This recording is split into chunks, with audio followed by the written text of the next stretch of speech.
Well, thank you for coming this evening. I'd like to welcome Oliver Stone to the National Film Theatre. He is one of the cinema's great names and most distinguished names. He's made a number of, in my view, the best films ever to come out of the United States. You've just seen the latest in the trilogy of his Vietnam films, but he's played I believe he's played a very significant role in the American cinema, in that he has been able to, at times, to almost hijack the mainstream and produce the work that he has. I'm here because I suppose, followed something of a parallel with Oliver in a very different way as a journalist.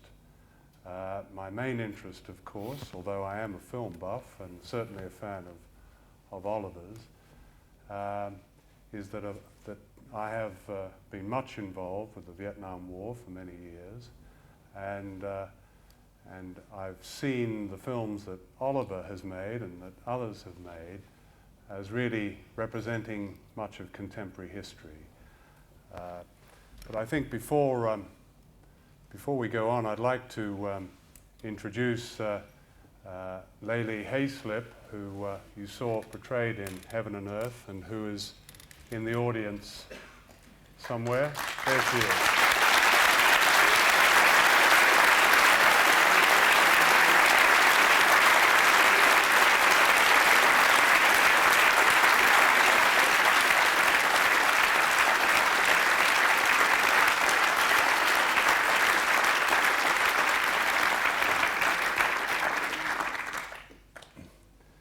I'm going to ask Oliver a few questions for maybe half an hour, and then I'll open it up to you people to ask what you would like. Oliver, the first thing I'd like to ask you is really, I suppose, to explain for us the central, almost dominant role that the Vietnam War has in almost all your work. It's certainly from Salvador right through to the film that we've just seen. Could you explain that? Well, that's a hard one. Tough first question, John.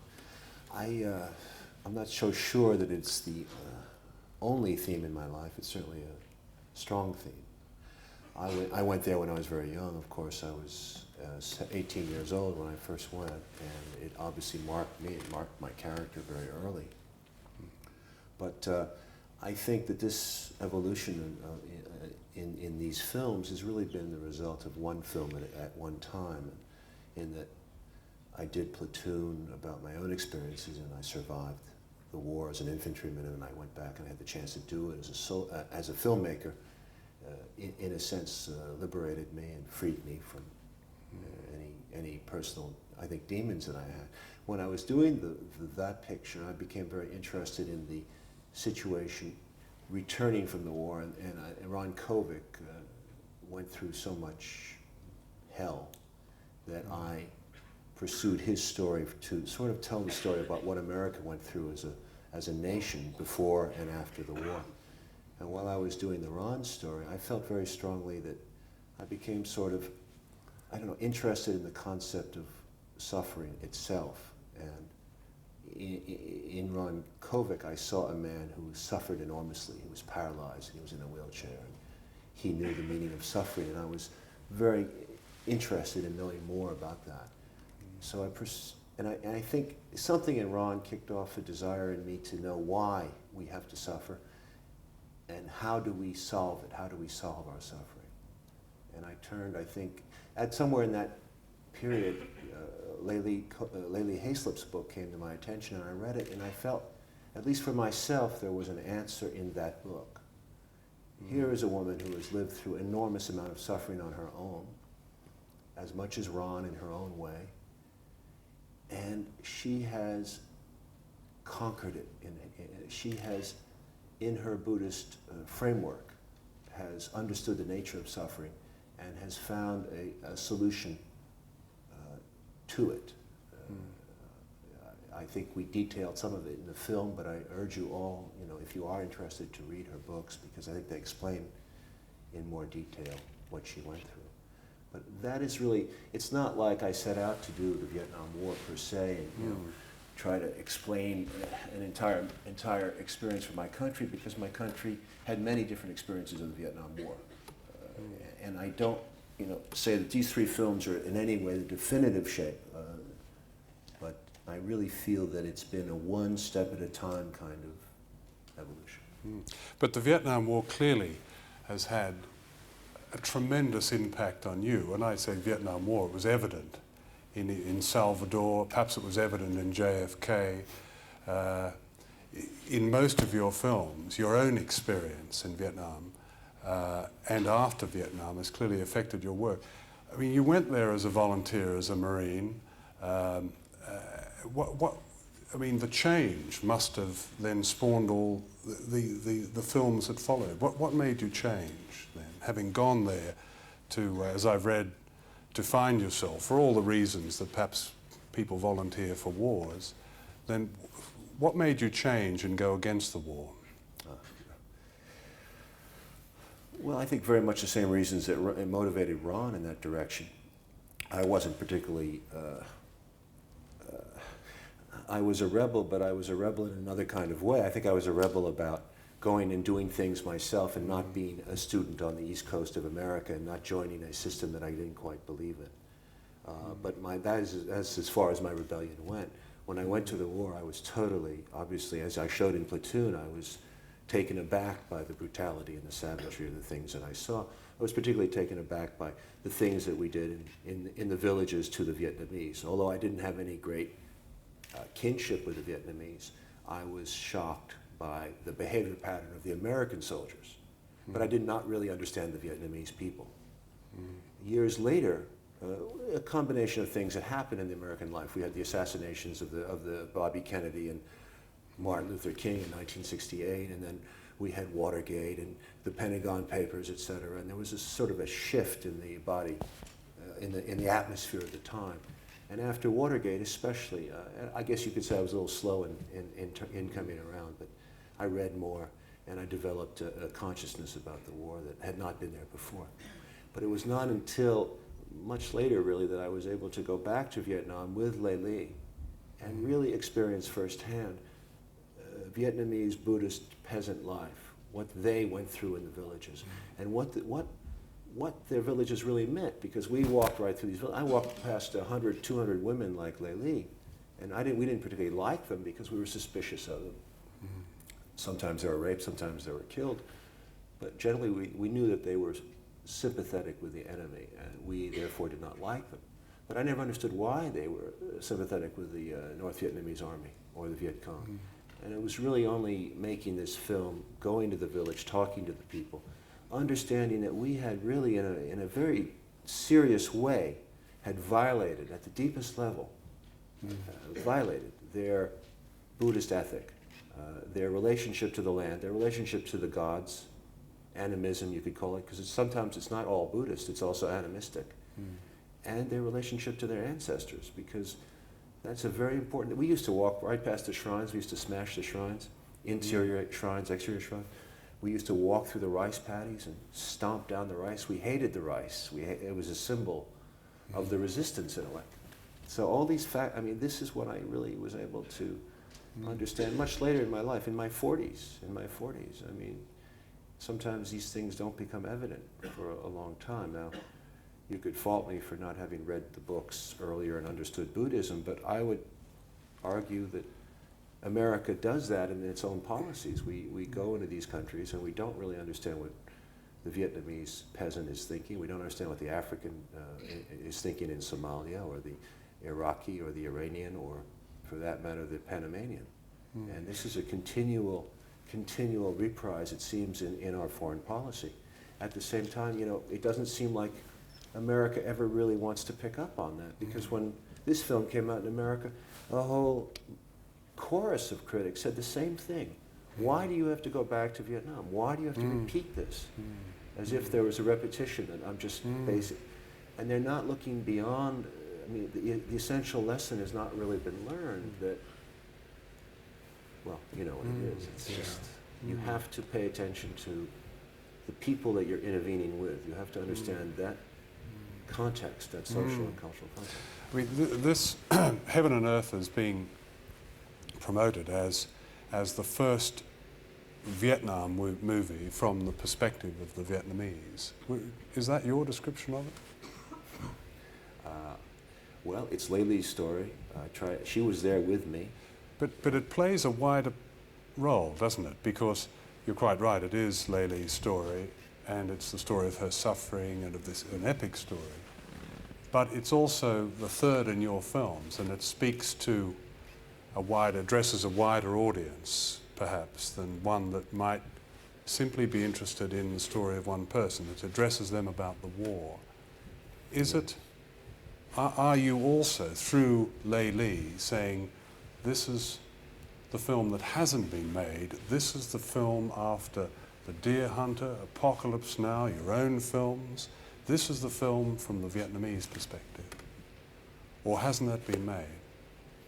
Well, I think that, I'm not trying to say this is the definitive movie, because Lê Lê would be the first to admit that there are other Vietnamese stories. Yeah.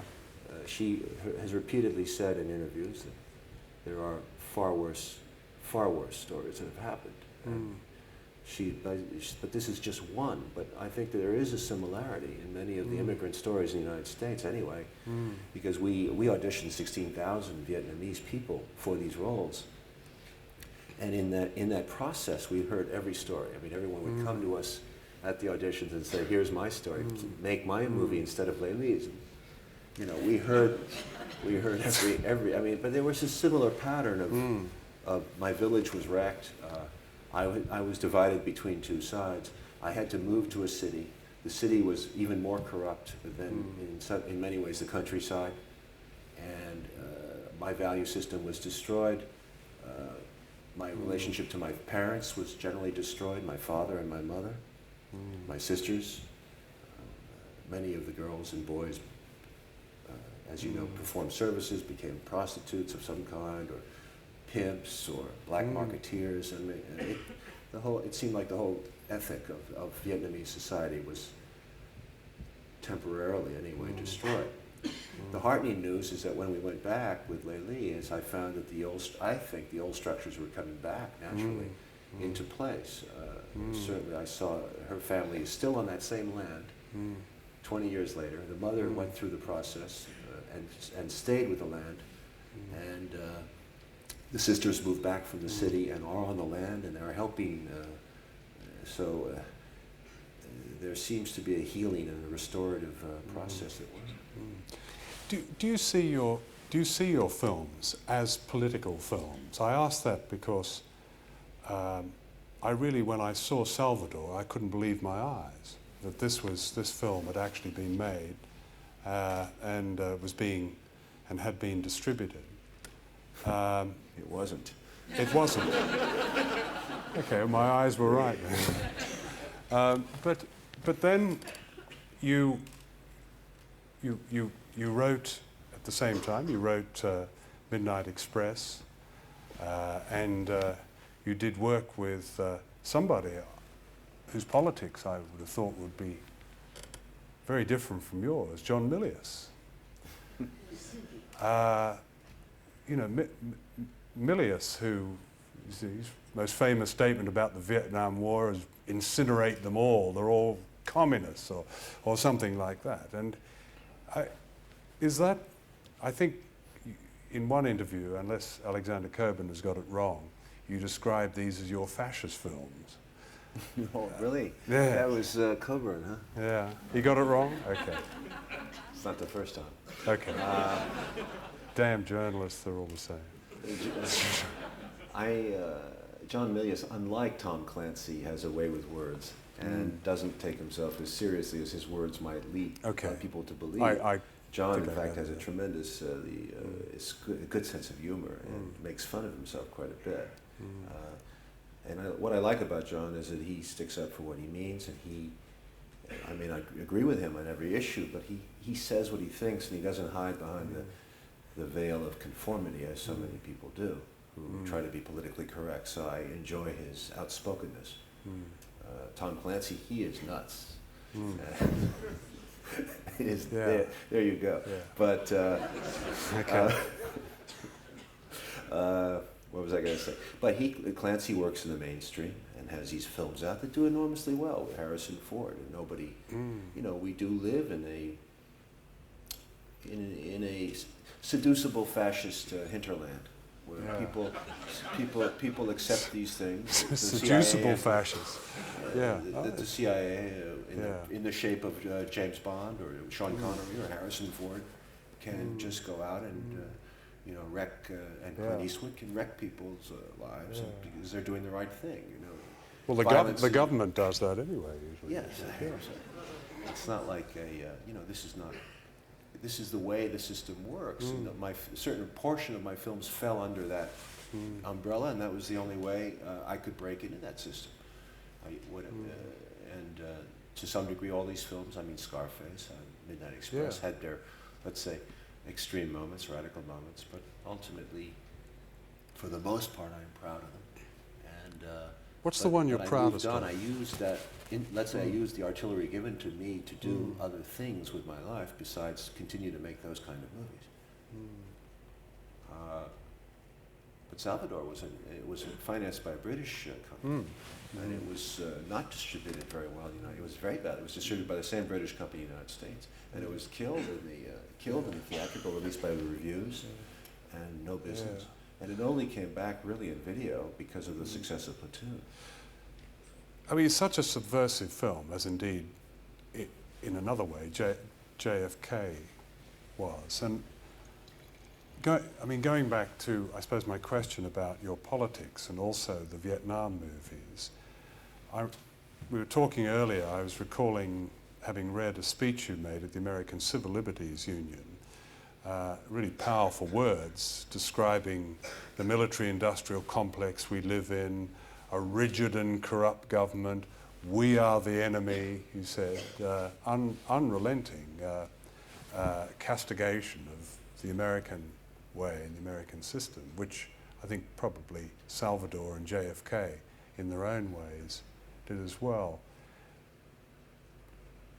Will there ever be a Vietnam movie, and will you ever make a Vietnam movie, I'm wondering, that starts in 1956 when the Geneva Accords said there had to be United Nations supervised elections, and those elections Ho Chi Minh would have won, and then the setting up of the South Vietnamese government, the history that you know very well. In other words, the political history of Vietnam. Yeah. I mean, one of the reasons I ask that is because in the United States you run into young people at university who haven't a clue about that. You're asking me if I would. If I did, well, I'd be run out of the country. To be honest, I don't think anybody would go. Right now, I mean, already I'm an obsessed conspiracy nut, lunatic, and blah blah blah.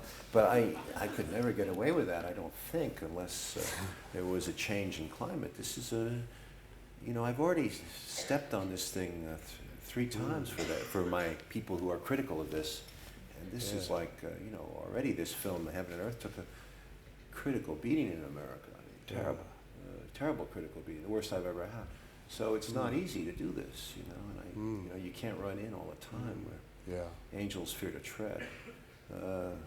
I would love to. I'd love to. I don't know. Sure, it's a great story. Neil Sheehan's book, Bright Shining Lie, is one of the best books about Vietnam I've ever encountered, and I think it tells it straight.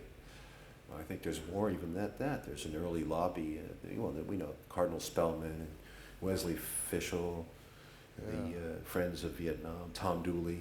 There's a whole history that the American students don't know. And I think it would make a great movie, but possibly an Englishman should do it.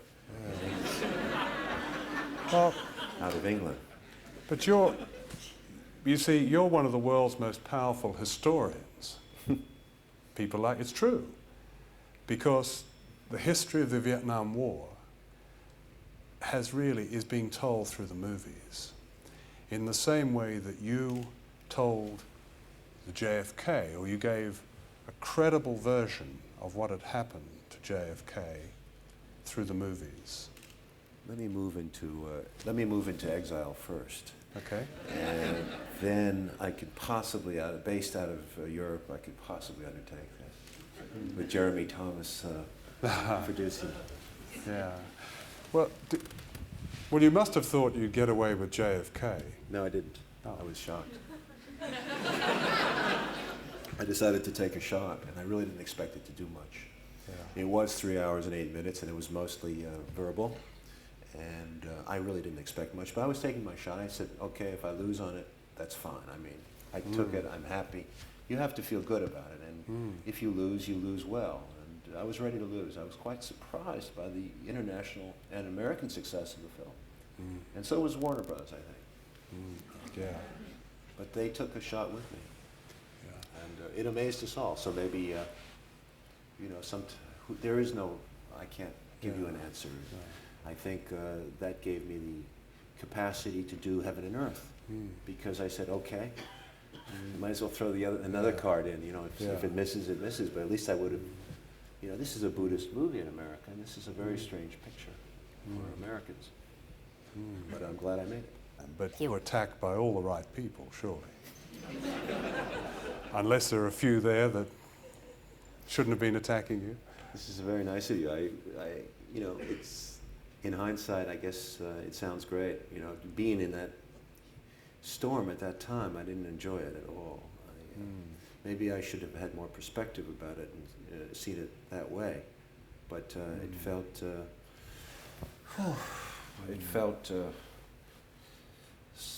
I suppose I was trying to keep the facts as straight as I could. I was trying to say, what do we know here? And maybe I was taking a low ground, and I was trying to argue facts instead of just pulling back and being philosophical about it. I don't know. It was an interesting time, but I learned a lot. I learned a lot, and I grew a lot. And I feel there's a backlash to some degree, and I'm experiencing that. So it's a process that goes on. I wonder what happens next. I really do. I'd like to open it up now to the audience. Yes, would somebody like to ask Oliver a question about the film you've just seen? I can just see a gentleman halfway up the row up there.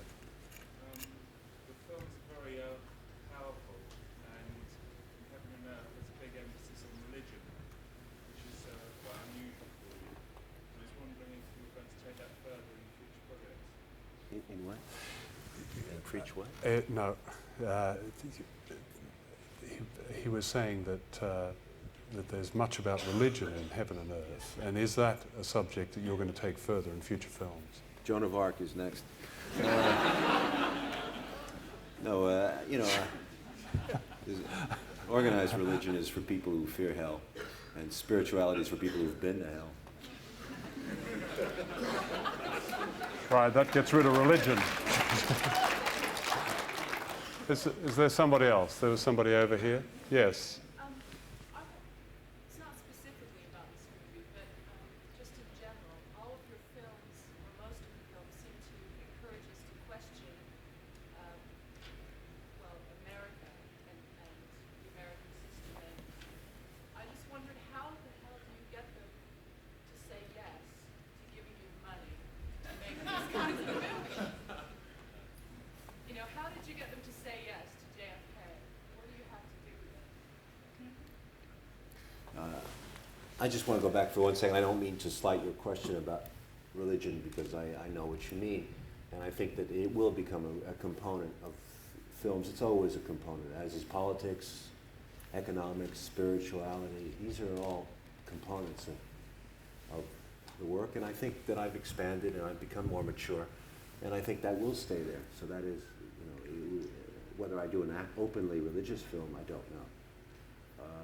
Your question is, how did I do it? I think that each film has been upping the ante a bit, because Born on the 4th of July, if you look back at that time, was a very difficult subject. I remember we had enormous debates with Universal about how to do, we cannot have a poster that shows Tom Cruise in a wheelchair because people won't come.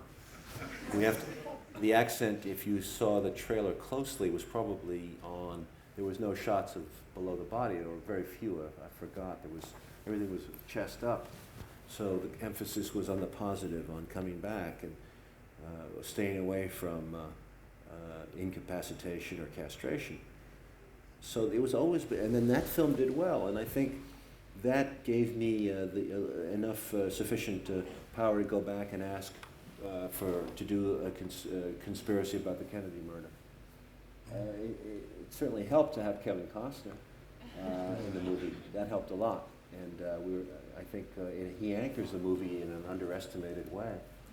But if Bourne had been unsuccessful, JFK would not have been made. You understand? There is a cause and effect, a linkage between these films. And if JFK had not been successful, I think Heaven and Earth would have been a different movie. It would have had to. It may not have been able to be made.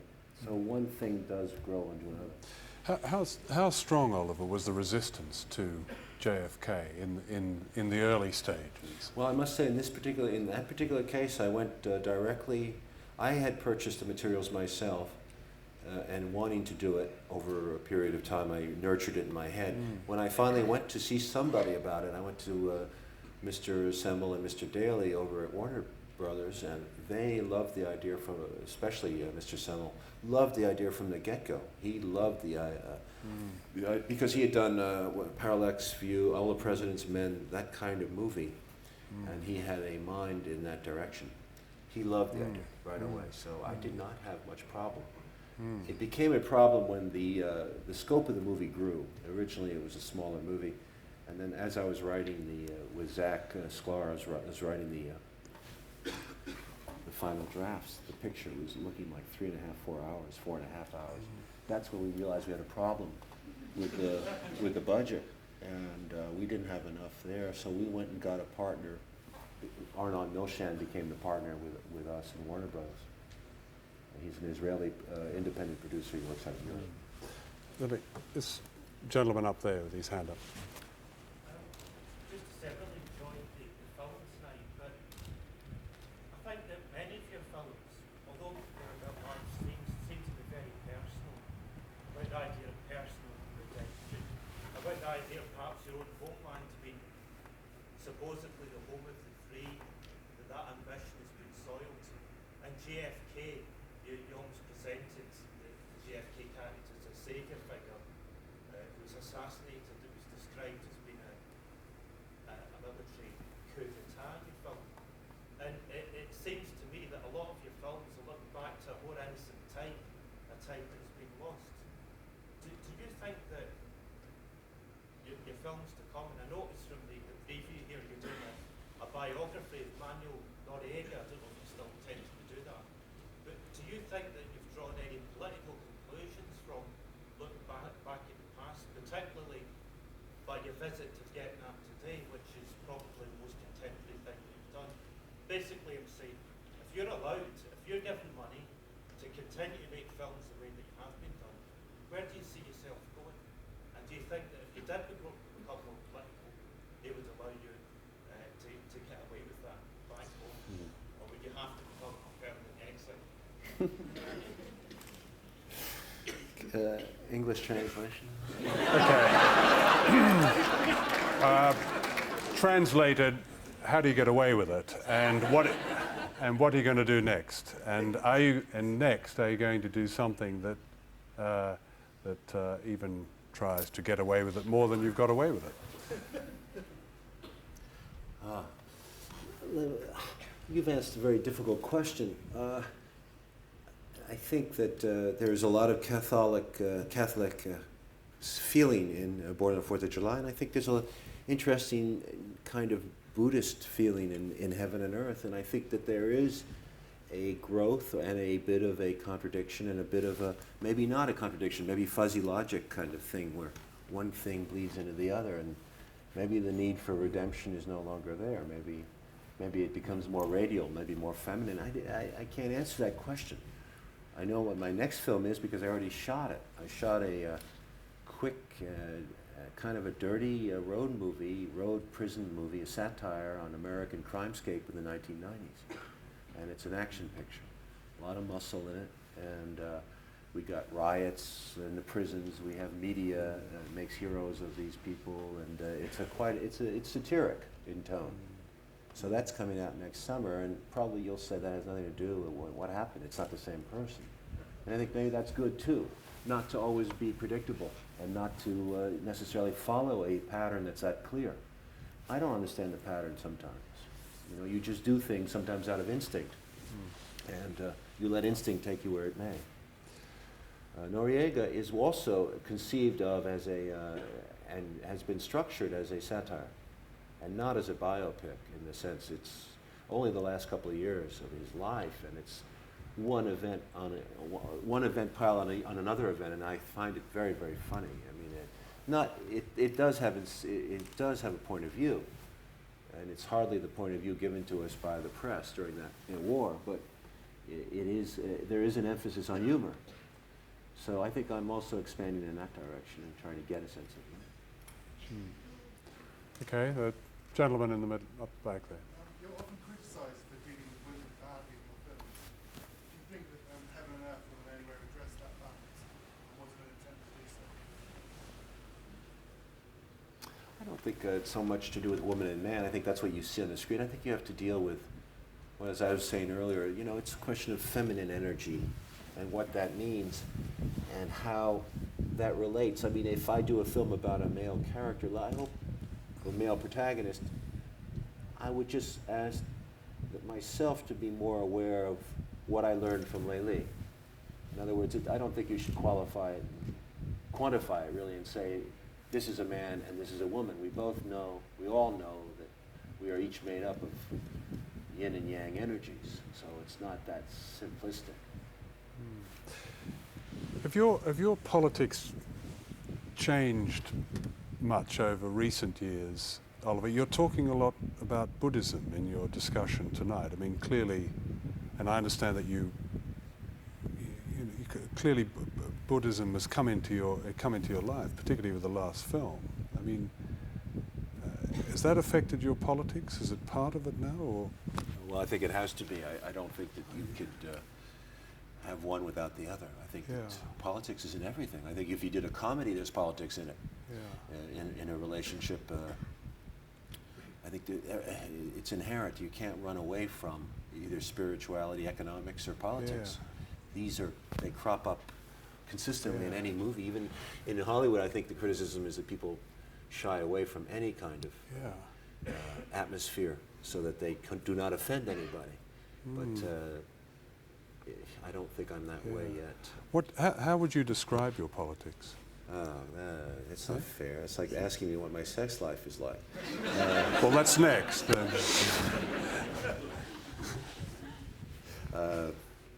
Varied. You can't be that shy. Come on. I would say that I would rather not be categorized. I mean, in America, they called me a liberal, and that has some nice connotations. It also has some negative connotations to me.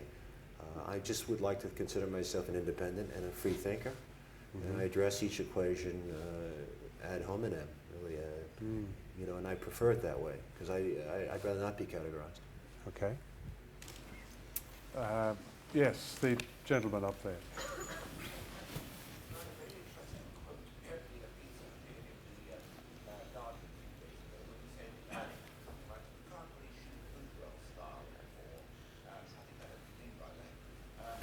You can't really shoot. Sorry.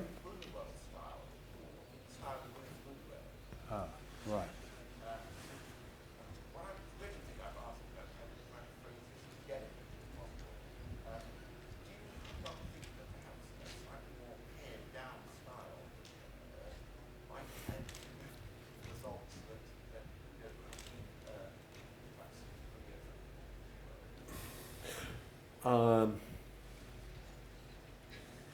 Yes, it might have. It might have. It's a question. Obviously, we went all out. All the sheets are to the wind here, and we brought out the handkerchiefs. we adopted this style which is overt. And I suppose there were some fears there of communicating a foreign experience to an American and European audience. I think these considerations entered into the equation. But I hear what you're saying, and life goes on. There'll be other styles. It need not always be this style. I feel that if you look at my films over, you'll find that there are different styles, and they're not always the same. Each film breeds its own kind of style. I try to do it that way anyway, as a method style. We've But, got it's a choice I made. time for just a couple more questions. This lady here. Hang on. Yes. When you decided to make it, was one of the driving forces to contribute to this kind of change in the States? Were you not back to negative response? Is that why you're reluctant to make Vietnam? Yes. Do you think you will ever be ready for Vietnam film? Might have been ready? I don't think so. I think it's a problem of a complicity and shadows in the American psyche. And I don't know what to do about it. It's maybe things will change with the next few years. I don't know. It seems like there's a definite repression going on. Do you think we who are not over there see too many films that are concerned with the American psyche? We who are not over where?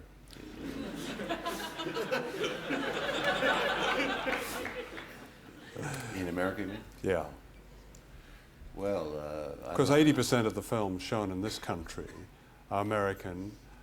A lot of them have to do with the American psyche. Many of them have to do with American psychopaths. And I think that's a good point. That's we can take up the GAD issue here. But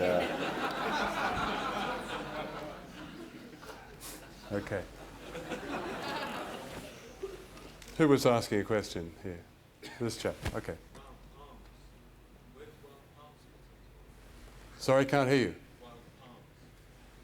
Yeah.